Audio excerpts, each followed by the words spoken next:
ISPN Academy. இது GK video. GKல new syllabus படி unit 3. Unit 3ல வந்து ஹிஸ்ட்ரி, கல்ச்சர் ஆஃப் இந்தியா, அப்புறம் INM எல்லாமே சேர்த்து 10 மார்க்கு கொஸ்டின் வரும் அப்படின்னு சொல்லி உங்களுக்கு யூனிட் 3 கொடுத்துருப்பாங்க. அந்த யூனிட் 3ல முக்காவாசி என்ன இருக்கும்னா லீடர்ஸை பற்றி தான் இருக்கும். ஒரு குறிப்பிட்ட லீடர்ஸ் வந்து கொடுத்துருப்பாங்க. அம்பேத்கர், மௌலானா அபுல் கலாம் ஆசாத், பகத்சிங், இந்த மாதிரி நிறைய லீடர்ஸ் வந்து கொடுத்துட்டு அந்த லீடர்ஸோட பேக்ரவுண்டு, அதே மாதிரி அவங்களோட பங்கு வந்து இந்திய தேசிய காங்கிரஸ்ல எப்படி இருந்துச்சு அப்படிங்கிற மாதிரி சிலபஸ் கொடுத்துருப்பாங்க. அது ரொம்ப ரொம்ப முக்கியம். அந்த தலைவர்கள்ல இருந்து கண்டிப்பா எல்லா தலைவர்ல இருந்தும் ஒரு கொஸ்டினாவது வர்றதுக்கு சான்சஸ் இருக்கு. அட்லீஸ்ட் தலைவர் எல்லாத்துக்கும் சேர்த்து ஒரு 3-4 கொஸ்டினாவது வந்துடும். அதனால நான் வந்து நம்மளோட சேனல்ல இது ஒரு தனி பிளேலிஸ்டா கிரியேட் பண்ணியிருக்கேன். ஜிகேல லீடர்ஸ் அப்படின்னு சொல்லிட்டு, தலைவர்கள் அப்படின்னு சொல்லி ஒரு தனி பிளேலிஸ்ட் இருக்கும் இனிமேல். அதுல தலைவர்கள் பத்தின குறிப்பு மட்டும்தான் உங்களுக்கு இருக்கும். அதுவும் என்னோட ஹேண்ட் ரிட்டன் நோட்ஸ் வச்சு அந்தந்த தலைவர்களுக்கு நான் நோட்ஸ் எடுத்துட்டு அதை உங்களுக்கு வச்சு நான் எக்ஸ்பிளைன் பண்ற மாதிரி இருக்கும். ஓகேவா? இது வந்து சோர்ஸ் வந்து நிறைய இடங்கள்ல இருந்து மொத்தமா கலெக்ட் பண்ணி உங்களுக்கு நான் வந்து கொடுக்குறேன். அதனால நீங்க இந்த அளவுக்கு ப்ரிப்பேர் பண்ணிட்டு போனாலே ஓரளவு வந்து போதுமானது தான். இன்னைக்கு நம்ம பார்க்க போறது வந்து அதுல ஃபர்ஸ்ட் கொடுத்துருக்க லீடர் வந்து அம்பேத்கர். டாக்டர் அம்பேத்கர் தான் ஃபர்ஸ்ட் கொடுத்துருக்காங்க. அதுல கொடுத்துருக்க ஆர்டர் படியே நம்ம வந்து ஒவ்வொரு வீடியோவா நான் உங்களுக்கு போஸ்ட் பண்றேன். ஆல்ரெடி பாலிட்டி, ஹிஸ்டரி, INMல எல்லாம் இருக்கிற முக்கியமான லெசன்ஸ் எல்லாத்தையும் நான் கவர் பண்ணிட்டேன்னு சொல்ல மாட்டேன். முக்கியமான லெசன்ஸ் எல்லாத்தையும் கவர் பண்ணியிருக்கேன். பார்க்காதவங்க முன்னாடி பிளேலிஸ்ட்ல இருக்கு, நீங்க போய் பார்த்து நோட்ஸ் எடுத்து வச்சுக்கோங்க. பாருங்க, அம்பேத்கர் இவரோட இயற்பெயர் என்ன அப்படின்னா பீமாராவ் ராம்ஜி அப்படிங்கிறது தான் இவரோட இயற்பெயர். இவர் பிறந்தது வந்து 1891 ஏப்ரல் 14. இதே வருஷம் நம்ம ஆல்ரெடி ஒருத்தருக்கு பார்த்துருக்கோம். அது பாரதிதாசனா, பாரதியாரா, கவிமணியா, உங்களுக்கு க்ளூ கொடுக்குறேன். அதுல யாருன்னு நீங்க வந்து கீழே கமெண்ட்ல மென்ஷன் பண்ணுங்க. 1891 பிறந்திருக்காரு, ஏப்ரல் 14. எங்க மகாராஷ்டிராவில் பிறந்தவர் தான் அம்பேத்கர். இவரோட பேரண்ட்ஸ் யாருன்னு பார்த்தா ராம்ஜி மாலும்ஜி சக்பால்ன்றது தான் அப்பா, பீபாபாயின்றது தான் அம்மா. அவங்க அப்பா வந்து யாருன்னா ஒரு ஆர்மி ஸ்கூல் டீச்சர். அவங்க 2 பேருக்கும் 14வது குழந்தையா பிறந்தவர் தான் அம்பேத்கர். இவர் வந்து மகர் இனத்தை சேர்ந்தவர். அது ஜாதி அப்படின்னு இல்லை, ஒரு இனம், மகர் இனத்தை சேர்ந்தவர் தான் இவர் வந்து அம்பேத்கர். ஆக்சுவலா இவரோட பேரு பீமாராவ் ராம்ஜி தானே, அப்புறம் ஏன் அம்பேத்கர்னு சொல்றோம் அப்படின்னா இவரோட ஆசிரியர் தான் மகாதேவ் அம்பேத்கர். அவர் மேல இருந்த மரியாதையால இவர் என்ன பண்ணிடுவாருன்னா இவரோட பேரை அம்பேத்கர்னு மாத்திக்குவாங்க. இதே மாதிரிதான் இன்னொருத்தரும் மாத்திருப்பாரு. அது யாருன்னு நீங்க கீழே கமெண்ட்ல சொல்லுங்க. ஆக்சுவலா என்னன்னா எதுக்கு இந்த மாதிரி அந்த காலத்துல மாத்திக்கிறாங்க அப்படின்னா அவங்க வந்து ஒரு நல்ல கட்டத்துல வரும்போது அவங்க அந்த பேரை வச்சுக்கும் போது, அதாவது ஆசிரியருக்கு நல்ல பேர் எடுத்து கொடுக்குற ஒரு மாணவர்னு சொல்லுவாங்க இல்லையா? இவங்களை புகழும் போதெல்லாம் இவங்களோட ஆசிரியரையும் புகழ்ந்துகிட்டே இருப்பாங்க உலகமே. அதுக்காக அந்த பேரை வந்து அவங்க வந்து வச்சுக்கிறாங்க, அவங்களுக்கு மரியாதை செலுத்தும் விதமா. 1904 மும்பையில எல்பின்ஸ்டன் உயர்நிலை பள்ளியில படிக்கிறாரு. ஆக்சுவலா அம்பேத்கருக்கு தான் நிறைய அந்த ஸ்கூல் படிச்சது, காலேஜ் படிச்சது, அவரோட ஆர்டிகிள்ஸ் நிறைய எழுதிருப்பாரு. அது எல்லாமே வந்து நிறைய வரும் அம்பேத்கருக்கு தான் மற்றவங்கள விட. அதனால கொஞ்சம் கான்சென்ட்ரேட் பண்ணி படிங்க. அதுல வந்து கொஞ்சம் கன்ஃபியூஸ் ஆகும் ரொம்ப. அதை வந்து கொஞ்சம் கிளியரா பார்த்துக்கோங்க. ஈஸியா தான் இருக்கும். ஒரு 2-3 ஆர்டிகிள்ஸ் மட்டும்தான் அவரோடது முக்கியமானது. அதை மட்டும் கிளியரா வச்சுக்கிட்டாலே போதும். 1904 மும்பையில எல்பின்ஸ்டன் உயர்நிலை பள்ளியில படிச்சாரு. 7ல ஸ்கூல் எஜுகேஷனை முடிக்கிறாரு. அப்புறம் இவருக்கு பரோடா அரசர் வந்து ஹெல்ப் பண்றாரு. அவர் யாருன்னா சாயாஜி ராம் அப்படிங்கிறவரோட உதவியோட உயர்கல்விக்காக அமெரிக்கா போய் படிக்கிறாரு. அதாவது இந்தியாவில இருந்து அமெரிக்கா, அதுவும் ஹையர் ஸ்டடீஸ்க்காக அமெரிக்கா போன முதல் இந்தியர் யாரு அப்படின்னா அது அம்பேத்கர் தான். அந்த சிறப்பு அவருக்கு தான் உண்டு. இதை நல்லா வச்சுக்கோங்க. ஹையர் ஸ்டடீஸ்க்காக படிக்கிறதுக்காக போனது. அடுத்து கொலம்பியா யூனிவர்சிட்டியில பொருளாதாரம், அரசியல் மற்றும் சமூகவியல் கற்றார். அதாவது அந்த காலத்துல நான் ஏற்கனவே சொல்லியிருக்கேன், நிறைய எல்லா துறைகளையுமே கத்துக்குவாங்க. இப்போ ஒரு இதுல BA முடிச்சிட்டாங்கன்னா இன்னொன்னுல BA பண்ணுவாங்க. அப்படி நிறைய வந்து அடுத்தடுத்து டிகிரி பண்ணிக்கிட்டே இருப்பாங்க. ஒருத்தர் வந்து ஒரு டிபார்ட்மெண்ட் தான் அப்படின்லாம் இருக்காது. அது மாதிரி இவருமே பொருளாதாரம், அரசியல், சமூகவியல் எல்லாமே கத்துக்கிறாரு. 1915 பண்டைய இந்தியாவின் வர்த்தகம் அப்படின்னு பொருளாதாரம் சம்பந்தப்பட்ட ஒரு ரிசர்ச்சை வந்து PG படிக்கும்போது பண்றாரு. அடுத்தது இந்தியா லாப பங்கு அப்படிங்கிற ஒரு வரலாற்று பகுப்பாய்வு.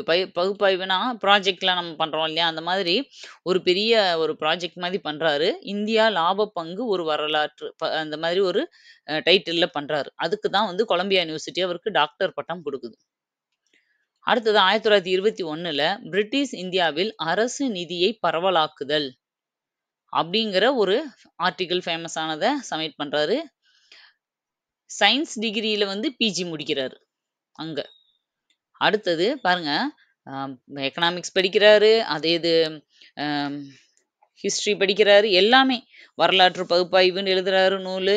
சமூகவியல் படிக்கிறாரு, அரசியல் படிக்கிறாரு, சட்டப்படிப்பு படிக்கிறாரு தனியா, சயின்ஸும் படிக்கிறாரு. அப்ப அவர்லாம் டிஎன்பிஎஸ்சி எழுதியிருந்தாருன்னு வச்சுக்கோங்க. அவர் தான் யுபிஎஸ்சியில ஃபர்ஸ்ட் மார்க் வாங்கியிருப்பாருன்னு நினைக்கிறேன். ஏன்னா அவருக்கு தெரியாத சப்ஜெக்டே இல்ல இல்லையா? ஓகே. நெக்ஸ்ட்டு 1923ல ரூபாயின் பிரச்சனை அப்படின்னு ஒரு புக் எழுதுறாரு. அதாவது இந்தியாவின் நாணயங்களின் தோற்றம் மற்றும் பிரச்சனைகளின் தீர்வுகளும் பிரச்சனைகளும் தீர்வுகளும். இந்த ரூபாயின் பிரச்சனைன்றது வந்து ரொம்ப ஃபேமஸ் ஆச்சு. ஏன்னா இந்த நூலை அடிப்படையா வச்சுதான் பின்னாடி ரிசர்வ் பேங்கே வந்து இதுல இருந்து தான் நிறைய கொள்கைகளை பேசிக்கா எடுத்து வந்து உருவாயிருக்கும். டிஎஸ்சி பட்டம், அந்த காலத்துலலாம் பிஎஸ்சி எம்எஸ்சி மாதிரி டிஎஸ்சின்னு ஒரு பட்டம் இருந்துச்சு. அந்த பட்டம் தான் வந்து இந்த இதுக்காக அவர் வாங்குறாரு. இந்த பாருங்க, ஆர்பிஐ ரிசர்வ் பேங்க் வந்து பின்னால இந்த இதை அடிப்படையா வச்சுதான் உருவாக்கப்பட்டுச்சு. அடுத்தது சட்டப்படிப்பு, பாரிஸ்டர் பட்டம் வாங்குறாரு. சட்டப்படிப்புலையும் அந்த காலத்துலலாம் லா முடிச்சா ஒரு பாரிஸ்டர் பட்டம்னு கொடுப்பாங்க. அந்த பட்டத்தையும் வாங்கி முடிக்கிறாரு. அடுத்தது 1930ல லண்டன்ல நடந்த முதல் வட்ட மேஜை மாநாட்டுல கலந்துக்கிறாரு. பாருங்க, வட்ட மேஜை மாநாட்டுல ப்ராப்பரா கலந்துக்கிட்டு எல்லாமே யூஸ் பண்ணிக்கிட்டவர் யாருன்னு பார்த்தா அது அம்பேத்கர் தான். காந்தி எல்லாம் அட்டன் பண்ணவே இல்ல. நிறையா முடியாதுன்னு சொல்லி மறுத்து அப்படிதானே ஆச்சு. ஆனா, இவர் தான் வந்து கரெக்ட்டா வந்து அத ப்ராப்பரா யூஸ் பண்ணியிருப்பாரு. ஃபர்ஸ்ட்டு வட்டமேஜை மாநாட்டுல கலந்துக்கிறாரு. மொத்தமே ஃபர்ஸ்ட்டு வட்டமேஜை மாநாட்டுல 89 இந்தியர்கள் தான் கலந்துக்கிட்டாங்க. அதுல இவரும் ஒருத்தர். சுயராஜ்ய கோரிக்கை ஆதரிப்பு. இவரு சுயராஜ்ய கொள்கைகளுக்கு வந்து ஆதரவா தான் இருந்தார். சுயராஜ்யம் அந்த கட்சி தெரியும் இல்லையா? நம்ம சி.ஆர். தாஸ், மோகன்லால் காந்தி இவங்கலாம் உருவாக்குன அந்த சுயராஜ்ய கட்சி இல்லையா? அந்த கொள்கைக்கு வந்து இவரு ஆதரவா இருந்தாரு. தாழ்த்தப்பட்டோருக்கு தனி பிரதிநிதித்துவம் வேணும் அப்படின்றது தான் இவரோட முக்கிய குறிக்கோளா இருந்துச்சு. நம்மளுக்கு தெரியும். இதுக்காக தான் வட்டமேஜை மாநாட்டுல இவரு பெர்மிஷன் வாங்கிருவாரு. ஆனா, காந்திக்கு வந்து அடுத்த வருஷம் 1931ல வந்து 2வது வட்டமேஜை மாநாட்டுல காந்தி கலந்துக்கும்போது, பகத்சிங்க விடுதலை பண்ண சொல்லி கேட்பாரு காந்தி. அது முடியாதுன்னு சொல்லிருவாங்க. அடுத்தது இந்த மாதிரி தாழ்த்தப்பட்டோருக்கு தனியா பிரதிநிதித்துவம் குடுப்பாங்க. குடுக்கறதுக்கு ஒத்துக்குவாங்க. அதுவும் காந்திக்கு பிடிக்காது. வெளிநடப்பு பண்ணிருவாரு. அப்போ வந்து காந்திக்கும், அம்பேத்கருக்கும் இடையில ஒரு சின்ன கிளாஷ் ஆகும். அப்ப அவரு பெரியவர வந்து கோவிச்சுக்க முடியாது இல்லையா? அதுக்காக அம்பேத்கர் என்ன பண்ணுவாரு, அவர்கிட்ட போய் சமாதானம் பேசி, ஒருத்தருக்கு ஒருத்தரு சரி நம்ம வந்து தாழ்த்தப்பட்டோர் ஏன் காந்தி அப்படி சொன்னாருன்னா, அவங்கள தனியா பிரிக்க வேணாம். அவங்களுக்குன்னு சொல்லி தனியா இடஒதுக்கீடு, தனியா தேர்தல் நடத்துறது அந்த மாதிரி வேண்டாம். இருக்கிற தொகுதியில அவங்களுக்கு ஒரு பிரையாரிட்டி குடுப்போம். அவங்களுக்குன்னு இடங்கள வந்து அதிகமா ஒதுக்கலாம். அந்த மாதிரி செய்வோம்னு சொல்லி 2 பேரும் ஒருத்தருக்கு ஒருத்தர் பேசி போடப்பட்டது தான் பூனா ஒப்பந்தம். ஓகே. அடுத்தது 1956ல புத்த மதத்துல சேர்றாரு. இவர் வந்து அம்பேத்கர் கடைசி காலத்துல எல்லாம் புத்த மதத்த வந்து தழுவுனவரா தான் இருந்தாரு. புத்த மதத்த சேர்றாரு. அடுத்தது சுதந்திரத்துக்கு அப்புறம் முதல் சட்ட அமைச்சரா இருந்தாரு. நான் ஏற்கனவே சொல்லியிருக்கேன். சுதந்திரம் நம்மளுக்கு எப்ப கிடைச்சுச்சு? சுதந்திரம் கிடைச்சது வந்து 1947ல. 1947ல சுதந்திரம் கிடைச்சிருச்சு. ஆனா, ஃபர்ஸ்ட் எலக்ஷன் எப்ப நடந்துச்சு? 1951ல இருந்து 52 வரைக்கும் தான் எலக்ஷன் நடந்துச்சு ஃபர்ஸ்ட். ஏன் அப்படின்னா, தேர்தல் எப்படி நடத்தப் போறோம்? அதை எந்த அமைப்பு பார்த்துக்க போகுது? எந்த வகையில நம்ம வந்து தேர்தல கொண்டு போறோம்? அப்படியே செலக்ட் ஆனா யார் யாரு இருப்பாங்க? குடியரசுத் தலைவர் இருப்பாங்க. அவங்களுக்கு கீழ ஒரு துணை குடியரசுத் தலைவர், பிரதமர். இந்த இந்த சிஸ்டம் எல்லாம் ஃப்ரேம் பண்ணதுக்கு அப்புறம் தானே எலக்ஷனே வைக்க முடியும்.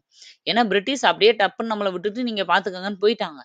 அப்போ இவங்க என்ன பண்றாங்கன்னா, 1947ல அம்பேத்கரை கூப்பிட்டு இந்த மாதிரி ஒரு சட்ட அமைப்பு நம்மளுக்குன்னு ஒரு சட்டத்தை உருவாக்கணும்னு சொல்லி அதை அவங்க 49ல சப்மிட் பண்ணி 1950 ஜனவரி 26 நம்ம குடியரசு தினமா கொண்டாடினதுக்கு அப்புறம் தான் 51ல எலெக்ஷன் நடந்துச்சு. முதல் பொது தேர்தல் ஆஃப்டர் இண்டிபெண்டன்ஸ் 51 டு 52. அப்போ இந்த 47ல இருந்து 50 வரைக்கும் என்ன பண்றது இந்த 3 வருஷம்? அப்படியே விட்டுறலாமா? எந்த ஒரு இதுவுமே தலைமைத்துவமே இல்லாம யாருமே மெயின்டெயின் பண்ணாம விட முடியாது இல்லையா? ஒரு சட்ட ஒழுங்கு பிரச்சனை வரும், நெறைய வரும். அப்போ நேரு தலைமையில ஒரு இடைக்கால அமைச்சரவைய உருவாக்குனாங்க. இடைக்கால அமைச்சரவை. அதுல வந்து இவரு சட்ட அமைச்சரா இருந்தாரு. அடுத்தது அரசியல் சாசனத்தின் தலைமை சிற்பி. இது வந்து சிற்பி. தலைமை சிற்பியா இருந்தாரு. இது நமக்கு தெரியும். போன குரூப் 2லயும் கேட்ட கொஸ்டின். அடுத்தது 1951ல இந்து சட்ட தொகுப்பு மசோதாவை தொகுத்தார். சாரி, தப்பா எழுதியிருக்கேன். எதிர்த்து. இந்து சட்ட தொகுப்பு மசோதா. இந்துக்கள் சம்பந்தப்பட்ட ஒரு சட்ட தொகுப்பு மசோதா வந்து நிறைவேற்றுறாங்க. அப்ப வந்து என்ன பண்றாரு? சட்ட அமைச்சரா அதுக்கப்புறமும் அவர் தான் இருந்திருப்பாரு. அவர் வந்து என்ன பண்றாரு? எனக்கு அதை எதிர்த்து எனக்கு இந்த சட்ட அமைச்சர் பதவி வேணான்னு சொல்லி நேரு கூட ஒரு சின்ன மோதல் அவருக்கு. சரியா? அதனால என்ன பண்ணிருவாரு? நேரு கூட ஏற்பட்ட மோதலால சட்ட அமைச்சர் பதவியை துறந்துட்டு எனக்கு வேணான்னு சொல்லிருவாரு. பொதுவாவே தாழ்த்தப்பட்டோரை வந்து காந்தி என்ன சொல்வாருன்னா ஹரிஜன மக்கள் அப்படின்னு சொல்லுவாரு. அவங்கள கடவுளின் குழந்தைகள் அப்படின்னு சொல்றது. இது காந்தியோட கான்செப்ட். அப்போ அப்ப இவர் என்ன சொல்வாருன்னா அம்பேத்கர், கடவுளின் குழந்தைகள், தாழ்த்தப்பட்டவங்க எல்லாம் கடவுளின் குழந்தைகள்னா அப்போ உயர்குடி மக்கள்லாம் யாரு? சாத்தானின் குழந்தைகளா அப்படின்னு அம்பேத்கர் கொஸ்டின் பண்ணியிருப்பார். இது வந்து அம்பேத்கர் கேட்ட ஒரு ஃபேமஸான கொட்டேஷன் வச்சுக்கோங்களேன். ஏன்னா அண்ணா கேட்டிருப்பாரு இல்லையா கவர்னருக்கு, ஆட்டுக்கு தாடியும் நாட்டுக்கு கவர்னரும் தேவையா அப்படின்ற மாதிரி. அது ஒரு ஃபேமஸான கொட்டேஷன். அது மாதிரி தான் இதுவும் அம்பேத்கருக்கு. உயர்குடி மக்கள் வந்து சாத்தானின் குழந்தைகளா? நீங்க வந்து எப்ப பாரு அவங்கள இப்படி சொன்னா இவங்க இப்படியான்ற மாதிரி கேட்டிருப்பாரு. அந்த காலத்திலயும் தலைவர்கள் ஒருத்தருக்கு ஒருத்தர் வந்து சின்ன சின்ன பிரச்சனைகள் அவங்களுக்குள்ள மனஸ்தாபங்கள் எல்லாமே இருக்கதான் செஞ்சிருக்கும். எல்லாரும் எல்லாரும் எல்லா காலத்திலயும் ஒத்து போக முடியாது. ஒவ்வொருத்தருக்கும் ஒரு கருத்து இருக்கும்போது ஆட்டோமேட்டிக்கா அந்த மிஸ் அண்டர்ஸ்டாண்டிங் வந்துதான் ஆகும். 1947 ஆகஸ்ட் 15ல சுதந்திரம் கிடைக்குது நம்மளுக்கு. அப்போ நவம்பர் 26, 1949ல சட்ட வரைவு குழு சட்டத்தை சமர்ப்பிக்குது. சப்மிட் பண்ண டேட் இது. ஓகேவா? இதனால நம்ம பாலிட்டியில தெளிவா நிறைய படிச்சிருக்கோம். அடுத்தது இவரோட பங்கு என்னென்ன இருக்கு அப்படின்னா, நீர் மேலாண்மையில நம்ம இந்தியாவுல ஹிராகுட், தாமோதர் அணைகள்லாம் கட்டுனாங்க இல்லையா? அதுல அம்பேத்கரோட பங்கு அதிகமா இருக்கு. நம்ம வந்து அவர சட்ட அமைச்சராவே பார்த்திருப்போம். இந்த மாதிரி நீர் மேலாண்மையில அவர் சம்பந்தப்பட்டிருக்காரான்னா, அவரோட பங்கு நெறைய இருக்கு. நியூயார்க்ல இருந்து அவர் திரும்பி வரும்போது, அவரு கிட்டத்தட்ட ஒரு 2000 புக்ஸ வந்து திரும்ப தூக்கிட்டு வந்தாராம். 14 பாக்ஸ் பெட்டிய தூக்கிட்டு வந்திருக்காரு. நம்மலாம் தான் அங்க இருக்கிற முக்கியமான திங்ஸ் எல்லாம் பர்ச்சேஸ் பண்ணிட்டு வந்திருப்போம். இவர் என்ன பண்ணியிருக்காரு, 14 பாக்ஸ கொண்டு வந்திருக்காரு. கொண்டு வந்து திறந்து பார்த்தா எல்லாமே புக்கு. கிட்டத்தட்ட ஒரு 1 டஜன் புக் அப்படின்னு சொல்லுவாங்க. கிட்டத்தட்ட அவரோட காலத்துல மட்டும் லைஃப் டைம்ல வந்து அவரு 1 டன் 1 டஜன் இல்ல சாரி 1 டன் புக் வந்து ரிசர்ச் பண்ணியிருப்பாரு அப்படின்னு சொல்லுவாங்க. 1 டன்னுனா எவ்வளவு? 1000 புக்குகள வந்து அவர் ரிசர்ச் பண்ணி படிச்சிருப்பாரு அப்படின்னு சொல்லுவாங்க. தொழிலாளர்களின் வேலை நேரம் 8 மணி நேரத்த 14 மணி நேரமா இருந்துச்சு. அதை 8 மணி நேரமா குறைச்சது அம்பேத்கர் தான். இப்ப எல்லாம் 8 ஹவர்ஸ் வொர்க்கிங் ஹவர்ஸ் அப்படின்னு நம்ம சொல்றோம் இல்லையா? இத கொண்டு வந்தவரு அம்பேத்கர் தான். இந்து திருமண விவாகரத்து சட்டம் உருவாக்கியவர் வந்து யாருன்னா, அதுவும் அம்பேத்கர் தான். அப்புறம் த புத்தா அண்ட் ஹிஸ் தம்மா அப்படின்னு சொல்லுவாங்க. அதாவது புத்தரும் அவரின் தம்மமும் அப்படின்னு ஒரு புக்கு. அத வந்து 10 வருஷமா ரிசர்ச் பண்ணி எழுதின புக்கு இவரு. அதுக்கு தான் கிட்டத்தட்ட 1 டன் புக்க வந்து ரிசர்ச் பண்ணி இவரு எழுதியிருப்பாரு. 1000 புக்கு வரைக்கும் அத ரிசர்ச் பண்ணி இவரு எழுதியிருக்காருன்னு சொல்றாங்க. அப்புறம் கொலம்பியா யூனிவர்சிட்டியில இருக்கும்போது வெயிட்டிங் ஃபார் விசா அப்படிங்கிற ஒரு பேர்ல வந்து ஒரு வாழ்க்கை வரலாறு பாடகமா சாரி இப்பயும் கொலம்பியா யூனிவர்சிட்டியில அந்த பேர்ல இவரோட வாழ்க்கை வரலாறு பாடமா நடத்திட்டு இருக்காங்கன்னு சொல்லுவாங்க. ஆமா. வெயிட்டிங் ஃபார் விசா அப்படிங்கிற பேர்ல கொலம்பியா யுனிவர்சிட்டில அம்பேத்கரோட வாழ்க்கை வரலாற ஒரு பாடமா நடத்திட்டு இருக்காங்களாம். இந்தியாவுல வந்து ஜாதிகள் உருவாக்கம், இயக்க முறை அப்படிங்கிற இதுல. இந்த ஜாதி அப்படிங்கிற விஷயத்துல வந்து கொஞ்சம் அம்பேத்கர் ரொம்ப ஸ்ட்ராங்காவே இருப்பாரு. உயர் ஜாதியினரையும், அந்த மேல்குடி மக்களையும் எதுக்குறதுலயும், அந்த தாழ்த்தப்பட்டோர மேல கொண்டு வரதுலயும் ரொம்ப அதிகமான எந்த அளவுக்கு சட்டத்து மேல அம் இந்த சட்டம் உருவாக்குறதுல அவர் கவனம் இருந்தாரோ, அந்த அளவுக்கு ஈக்குவலா அந்த கீழ் ஜாதியினரையும், தாழ்த்தப்பட்டோரையும் மேல கொண்டு வரதுல அவர் ரொம்ப குறிக்கோளா இருந்தாரு. ஏன்னா, அவரு கஷ்டப்பட்டுருக்காரு. அந்த ஜாதி இனத்தால சின்ன வயசுல ரொம்ப கஷ்டப்பட்டவர் அவரு. இந்தியாவில் ஜாதிகள் உருவாக்கம் மற்றும் இயக்க முறை என்ற பேர்ல ஒரு ஆய்வுக் கட்டுரை வெளியிடுறாரு. உலகிலேயே அதிக சிலைகள் இருப்பது அம்பேத்கருக்கு மட்டுமே. இது ரொம்ப முக்கியமானது. குரூப் 1ல சிவில் சர்வீஸ் எக்ஸாம்ல கூட இந்த கொஸ்டின்ஸ்லாம் கேட்டிருக்காங்க. நம்ம உலகத்திலேயே அதிகமா காந்திக்கு தான் இருக்கும்னு நெனைப்போம். ஏன்னா எல்லா ஊர்லயும் காந்தி சிலைன்னு சொல்லி ஒரு இடம் இருக்கும். முக்கியமான எல்லா ஊர்லயுமே. அப்ப காந்தி தான் அதிகமா இருக்கும்னு நம்ம நெனைப்போம். ஆனா கிடையாது. அம்பேத்கர் தான் உலக அளவுல அதிகமான சிலைகள் இருக்குது அம்பேத்கருக்கு தான். அடுத்து அதே மாதிரி காந்தியை வெறுமனே காந்தி என அழைக்கும் உரிமை உடையவர். ஏன்னா, இவரு மட்டும் தான் டைரக்ட்டா அப்படியே வந்த உடனே மிஸ்டர் காந்தி அப்படின்னு கூப்பிட்டு பேசுவாரு. சரியா? காந்திய வந்து பார்த்தாலே எல்லாருமே ரொம்ப பயப்படுவாங்க. இவரும் ரொம்ப மரியாதை வச்சிருப்பாரு. அதனால தான் அவர் வந்து வீம்பு பண்ணும்போதெல்லாம் இவர் நெறைய இடத்துல விட்டு குடுத்துருவாரு. காந்தி கூட இவருக்கு வந்து நெறைய வந்து கொஞ்சம் டிஃபரண்ட் ஒப்பீனியன் இருந்தாலுமே, அவரு பெரியவருன்றதுக்காக நெறைய இடத்துல இவரு விட்டு குடுத்துருவாரு. பட் இருந்தாலும் அவர மிஸ்டர் காந்தின்னு கூப்பிட்டு பேசுற உரிமை இவருக்கு மட்டும் தான் இருந்துச்சு. முதல் ஆய்வு நூல். இவர் வந்து 1919ல இவரோட முதல் ஆய்வு நூல சமர்ப்பிச்சிருப்பாரு. வெளியிட்டிருப்பாரு. அந்த ஆய்வு நூல்ல வந்து 100ஆண்டு விழா 2019ல இப்ப லேட்டஸ்ட்டா கொண்டாடுனாங்க. 100 வருஷம் ஆச்சு. அம்பேத்கர் முதல்ல ஆய்வு நூல் வெளியிட்டு 100 ஆண்டுகள் ஆயிருச்சு அப்படிங்கிறத 2019ல கொண்டாடுனாங்க. அப்புறம் இவரோட முக்கியமான கொள்கைகள் என்ன அப்படின்னா, கற்பி, ஒன்று சேர், புரட்சி செய். கலகம் செய் அப்படின்னு சொல்லுவாங்க. பட் கலகம் செய் அப்படின்னா, அது வந்து கொஞ்சம் ஏதோ தூண்டுற மாதிரி இருக்கு இல்லையா? அதனால புரட்சி செய். இந்த 3 தான் வந்து இவரோட கொள்கைகளா இருந்துச்சு. இது மட்டும் இல்லாம இது கொள்கைகள். இது இல்லாம அவரோட 3 தெய்வங்கள் எது? அப்படின்னு பார்த்தா, இப்ப இந்த கொள்கைகள நீங்க ஆர்டர மாத்தி கூட சொல்லலாம். ஆனா இந்த 3 தெய்வங்கள நீங்க இதே ஆர்டர்ல இப்படியே ஞாபகம் வச்சுக்கணும். ஏன் அப்படின்னா, அறிவு, சுயமரியாதை, நன்னடத்தை. ஏன் இது இதே ஆர்டர்ல தான் ஞாபகம் வைக்கணுமா? அப்படின்னா, ஆமா. ஏன்னா இவரு இந்த ஆர்டர்லாம் அவர் மைண்ட்ல அத வச்சிருந்தாரு. இப்போ மாதா, பிதா, குரு, தெய்வம். இத நானு குரு, தெய்வம், மாதா, பிதான்னு மாத்த முடியுமா? மாத்தக்கூடாது. ஏன்னா, மாதா ஃபர்ஸ்ட்டு, அடுத்து தான் அ மாதா, அடுத்து பிதா, அடுத்து தான் குரு, அடுத்து கடைசில தான் தெய்வம்ன்ற ஆர்டர் தான அது. அதே மாதிரி தான் இதுவும். அவருக்கு ஃபர்ஸ்ட்டு அறிவு. அதான் முதல் தெய்வம். 2வது சுயமரியாதை. 3வது நன்னடத்தை. இந்த ஆர்டர்ல தான் வச்சிருந்தாரு. இத ஒரு வாட்டி கேட்டிருந்தாங்க. Previous year question. அடுத்தது அம்பேத்கர் கிட்டத்தட்ட இந்த காரல் மார்க்ஸ்ன்னு சொல்லுவாங்க இல்லையா? அவர மாதிரி. அவரோட கொள்கைகள் எல்லாம் அந்த மாதிரி இருக்கும். இந்துக்களோட ஜாதி அமைப்பு ஒரு முக்கோண பிரமிடுன்னு சொன்னவர் யாருன்னா, அம்பேத்கர் தான். இது இங்க லிங்க் ஆயிருக்கும், இது இங்க லிங்க் ஆயிருக்கும். இந்த மாதிரி தான் லிங்க் ஆன ஒரு முக்கோண pyramid.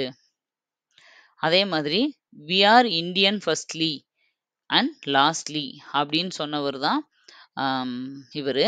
"I like the religion that termed liberty, equality and fraternity." Fraternity அப்படின்னா சகோதரத்துவம், ஈக்குவாலிட்டினா சமத்துவம், லிபர்ட்டினா சுதந்திரம், சுதந்திரம், சமத்துவம், சகோதரத்துவம் அப்படின்ற கொள்கையை தான் நான் விரும்புறேன்னு சொன்னவரு. ஜனநாயகம் அப்படிங்கிற சொல்லின் மீது ஆழ்ந்த நம்பிக்கை கொண்டிருந்தார். ஏன்னா ஜனநாயகம், மக்களாட்சி வராட்டினா யாராவது ஒருத்தர் கீழே இந்த நாடு போயிரும். அந்த ஒருத்தர் வந்து கண்டிப்பா ஒரு உயர் குடியை சேர்ந்தவராவோ, இல்ல ஏதோ ஒரு டாமினேட்டட் பெர்சனா தான் இருக்க முடியும். அந்த மாதிரி ஒருத்தருக்கு கீழ மத்தவங்க அடங்கி இருக்கிறது இவருக்கு சுத்தமா எப்பயுமே பிடிக்காது.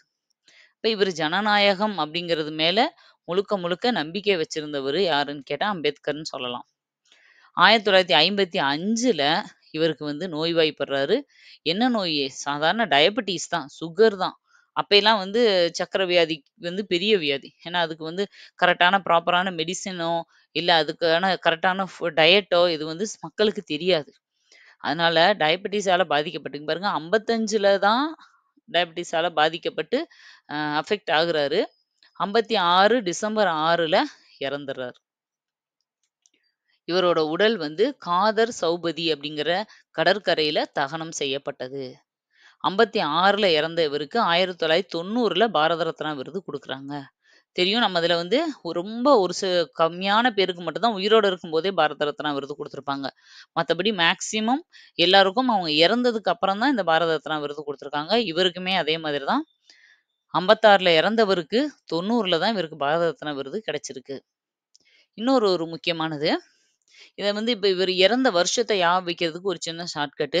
அது இறந்தத வந்து நம்ம இந்த மாதிரி வைக்கக்கூடாது தான். நீங்க அத தப்பா நெனச்சுக்காதீங்க. நம்ம ஞாபகத்துல வச்சுக்கிறதுக்காக நான் இந்த ஷார்ட்கட்ட சொல்றேன். சரியா? அதாவது அம்பேத்கார் தானே இவரு பேரு. அப்ப 56 2யும் நீங்க சொல்லி பாருங்க. சொல்லி பார்க்கும்போது ஒரே மாதிரி இருக்கும். 56 அம்பேத்கார். 56 அம்பேத்கார். புரியுதா? அப்ப அம்பேத்கர்னாலே உங்களுக்கு அவரு இறந்த வருஷம் 56ன்னு ஞாபகம் வந்துரணும் டக்குன்னு. பிறந்த வருஷம் உங்களுக்கு தெரியும் 1891. பாரதிதாசன் பிறந்த வருஷம் தானே அது. அதே மாதிரி இறந்த வருஷம்னு கேட்டா 1956 அப்படின்னு டக்குன்னு வந்துடணும். அம்பேத்கர் 56 அப்படின்றது ஞாபகம் வரணும். இத நான் வந்து காமெடிக்காக சொல்லல. ஜஸ்ட் உங்களுக்கு ஞாபகத்துக்காக சொல்றேன். அடுத்தது சென்னையில ராஜா அண்ணாமலைபுரம் அப்படிங்கிற இடத்துல அவருக்காக ஒரு மணிமண்டபம் வைக்கப்பட்டிருக்கு. 1942ல இருந்து 46 வரைக்கும் வைஸ்ராய் கவுன்சில்ல எதுலலாம் அமைச்சரா இவர் இருந்திருக்காருன்னா, தொழிலாளர் நலம், பாசனம் அந்த இதுல தான் இந்த ஹிராகுட் நீர்ப்பாசன வசதிகள்லாம் இவர் ஏற்படுத்தி குடுத்திருப்பாரு. மின்சாரம் இது எல்லாத்தோட துறைகளின் அமைச்சரா இருந்திருக்காரு. இந்த பீரியட்ல. 1935ல இந்திய அரசு சட்டம் போட்டாங்க இல்லையா? அதுல நீர் மேலாண்மை அதிகாரம் மாநிலங்களுக்கு குடுக்கப்பட்டுச்சு. அத மத்திய அரசின் கீழ் கொண்டு வர போராடினார். ஏன் அப்படின்னா, மாநிலங்களுக்கு இடையில இந்த நீர் மேலாண்மை அதிகாரத்த ஒப்படைச்சா அடிக்கடி பிரச்சனை வர ஆரம்பிக்கும். இத வந்து இந்த மாதிரி விஷயங்கள சென்ட்ரல் கவர்ன்மெண்ட் அது கையில வச்சுட்டு தீர்ப்பு சொல்றது தான் நல்லா கரெக்ட்டா இருக்கும் அப்படிங்கிறதுக்காக, அந்த மாநிலங்களுக்கு குடுக்கப்பட்ட அதிகாரத்த மத்திய அரசின் கீழ கொண்டு வந்து, உங்க எல்லாருக்கும் தெரியும் நதிநீர் பகிர்வு ஆணையம் பிரச்சனை ஓட தீர்க்கும் ஆர்டிகிள் என்ன அப்படின்னா 262. நான் உங்களுக்கு பாலிட்டி நடத்தும்போதே சொல்லியிருக்கேன். 262. இது ரொம்ப முக்கியமான ஒரு ஆர்டிகிள் நதிநீர் பிரச்சனை. அப்போ இந்த 262 இருக்கு இல்லையா? இந்த 262 எப்படி ஞாபகம் வச்சுக்கலாம்? பாருங்க 2 மாநிலத்துக்கு இடையில 2, 2 ஒரு ஆறு வரும். அந்த ஆறு தான் இந்த 2 மாநிலத்துக்கு இடையில பிரச்சனையா இருக்கும். அப்படிதானே? அதே மாதிரி தான் இது. 2 மாநிலத்துக்கு இடையில ஒரு ஆறு அப்படின்னு ஞாபகம் வச்சுக்கோங்க. 262 நதிநீர் பகிர்வு பிரச்சனைகளுக்கான ஆணையம். ஆர்டிகிளும் இதுதான். இவரோட வேண்டுதலின்படி தான் மத்திய அரசின் கீழ கொண்டு வரப்பட்டு, அதுக்குன்னு ஒரு ஆர்டிகிள வச்சு, இத வந்து மத்திய அரசுக்கு இந்த பிரச்சனைகள தீர்க்கும் அதிகாரத்த வந்து கொண்டு வந்தாங்க. ஆனா, மத்திய அரசு இத செய்யலாமே தவிர, நீதிமன்றம் இதுல தலையிடக்கூடாது. மத்திய பட்டியல் 7வது அட்டவணையில இருக்கிற மத்திய பட்டியல்ல ஆர்டிகிள் 74ன்னு ஒண்ண ஆட் பண்ணி, அதுல இந்த நதிநீர் பகிர்வ கொண்டு வந்து வச்சாங்க. புரியுதா? இதுதான் வந்து அம்பேத்கர் சம்பந்தப்பட்ட விஷயங்கள். இவ்வளவுதான் நோட்ஸு. இதுல இல்லாம இவர பத்தி எக்ஸ்ட்ராவா ஒரு சிலது எனக்கு தெரிஞ்சத சொல்றேன். இவங்க ஒய்ஃப் பேர் வந்து சவிதா. சவிதா அம்பேத்கர் அப்படிங்கிறது தான் இவங்க ஒய்ஃப் பேரு. இவங்களுக்கு மொத்தம் 5 பேபீஸ் இருக்காங்கன்னு சொல்லுவாங்க. 5 குழந்தைகள் இருந்தாங்க. அது மாதிரி 15வது வயதிலேயே வந்து திருமணம். ஓகேவா? இதெல்லாம் இவர பத்தின எக்ஸ்ட்ரா பெர்சனல் பாயிண்ட்ஸு. இவர பத்தின மத்த பாயிண்ட்ஸ் அப்படின்னு பார்த்தோம்னா 1924ல பஹிஷ்கித் சிராகனி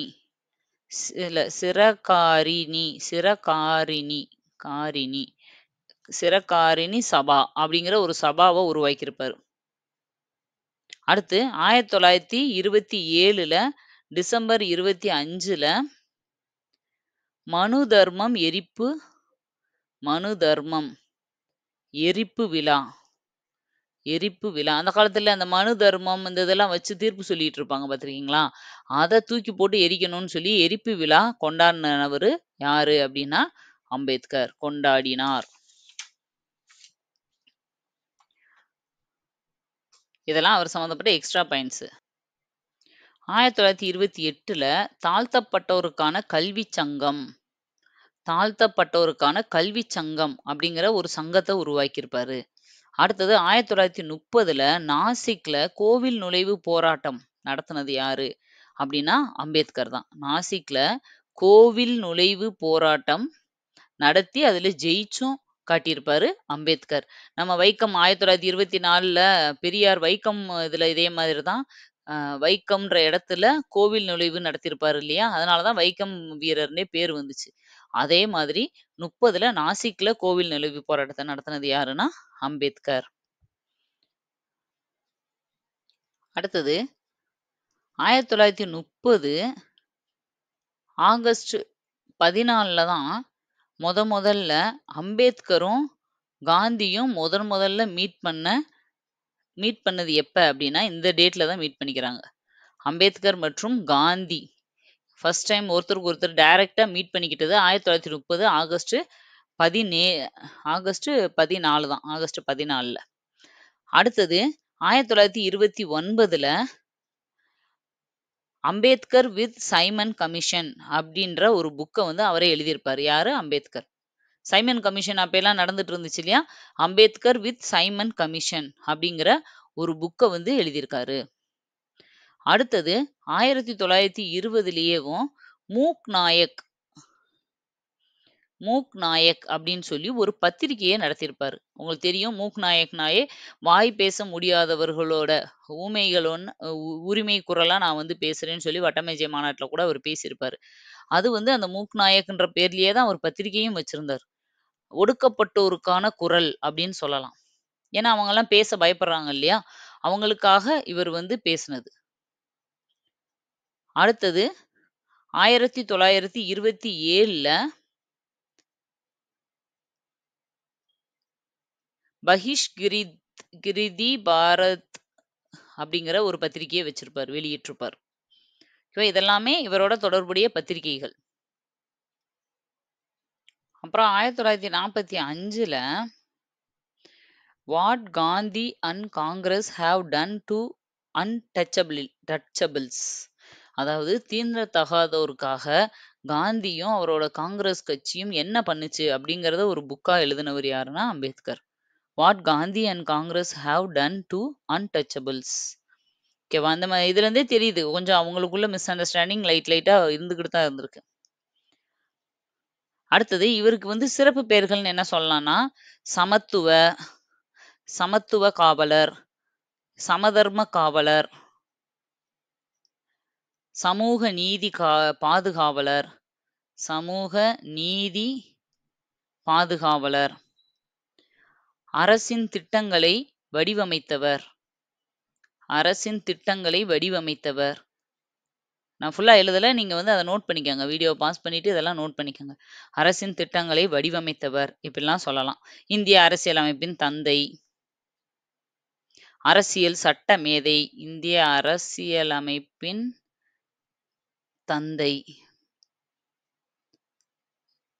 தந்தை. அடுத்தது அரசியல் சட்ட மேதை,